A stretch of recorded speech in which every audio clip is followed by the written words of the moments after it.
ಪ್ರಚಾರಕ್ಕೆ ಅನುಕೂಲ ಆಗುತ್ತೆ ಅಂತ CM ಹೇಳಿದ್ರು. ಆದರೆ ಇವತ್ತು ಚುನಾವಣೆ ಗೆದ್ದ ಬಳಿಕ ಇವತ್ತು ಫ್ರೀಡಂ ಪಾರ್ಕಲ್ಲಿ ಪ್ರತಿಭಟನೆ ಮಾಡ್ತಾರೆ, ಮತ್ತೆ ಓಟ್ ಶೋ ರೀ. ನೋಡ್ರಿ, ಯಾವುದೇ ವಿಚಾರಗಳಿಲ್ಲ. ನಿನ್ನೆ DK ಶಿವಕುಮಾರ್ ಅವರು ಏನು ನೀರಿನ ಹೆಜ್ಜೆ ಏನ್ ಕಟ್ಟೆ ಹಾಕಿದ್ದಾರೆ. DK ಶಿವಕುಮಾರ್ ಅವರು ನೀರಾವರಿ ಸಚಿವರ ಕಳೆದ 2.5 ವರ್ಷದಲ್ಲಿ ಯಾರೋ ಬರೆದಿರುವಂತ ಪುಸ್ತಕವನ್ನ ತಮ್ಮ ಭಾವಚಿತ್ರವನ್ನ ಅಳವಡಿಸಿ ಭಾವಚಿತ್ರನ ಹಾಕಿ ಅದನ್ನು ಬಿಡುಗಡೆ ಮಾಡಿರ್ತಕ್ಕಂಥದ್ದೇ DK ಶಿವಕುಮಾರ್ ಅವರ ಸಾಧನೆ. ನಮ್ಮ ನಡೆಗೆ ಕೃಷ್ಣ ಕಡೆಗೆ ಅಂತ ಹೇಳಿ ಕಳೆದ ವಿಧಾನಸಭಾ ಚುನಾವಣೆ ಸಂದರ್ಭದಲ್ಲಿ ಪಾದಯಾತ್ರೆಯನ್ನು ಕೂಡ ಮಾಡಿದ್ರು ಸಿದ್ದರಾಮಯ್ಯನವರ ಆದಿಯಾಗಿ ಕಾಂಗ್ರೆಸ್ ಪಕ್ಷದ ಮುಖಂಡರು. ಕಳೆದ 2.5 ವರ್ಷದಲ್ಲಿ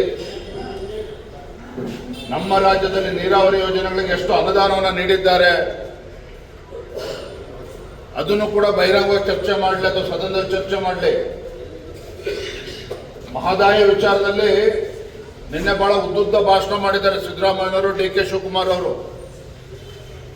ಮಹದಾಯಿ ವಿಚಾರದಲ್ಲಿ ಇದೇ ಸೋನಿಯಾ ಗಾಂಧಿ ಅವರು ಕಾಂಗ್ರೆಸ್ ಪಕ್ಷದ ಅಧಿನಾಯಕಿ ಏನ್ ಹೇಳಿದ್ರು, 2010ರಲ್ಲಿ ಯಾವುದೇ ಕಾರಣಕ್ಕೂ ಗೋವಾದಿಂದ ಒಂದು ಹನಿ ನೀರನ್ನು ಕೂಡ ನಾವು ಕರ್ನಾಟಕಕ್ಕೆ ಕೊಡೋದಿಲ್ಲ ಅಂತೇಳಿ ಇದೇ ಸೋನಿಯಾ ಗಾಂಧಿ ಅವರು ಗೋವಾ ಚುನಾವಣಾ ಸಂದರ್ಭದಲ್ಲಿ ಹೇಳಿಕೆಯನ್ನು ನೀಡಿದ್ರು. ಎಲ್ಲೋಗಿದ್ರು ಸಿದ್ದರಾಮಯ್ಯವರು, DK ಶಿವಕುಮಾರ್ ಅವರು?